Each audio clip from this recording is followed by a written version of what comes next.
Welcome to today's Open Heavens Daily Devotional, written by Pastor Enoch Adeboye.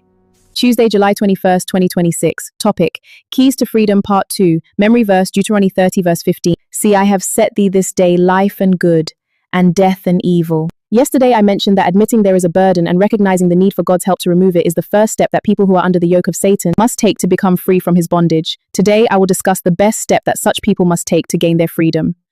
While admitting the need for help is the first step to gaining freedom from Satan's bondage, the second step is to be willing to be helped. In John 5, verse 2-9, Jesus asked a man who had been sick for 18 years, "Do you want to be made whole?"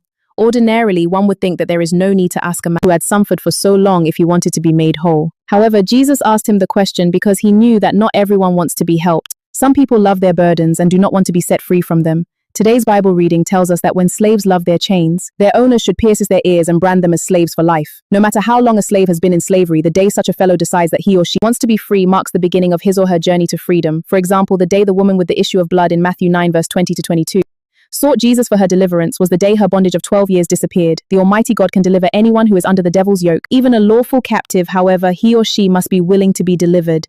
Beloved, any Christian who is still indulging in the pleasures of sin is under the devil's bondage and is clearly not willing to be free. Anyone who claims to be a believer but keeps company with people who lure him or her to sin is under Satan's yoke and cannot be free until he or she decides to cut off such relationships.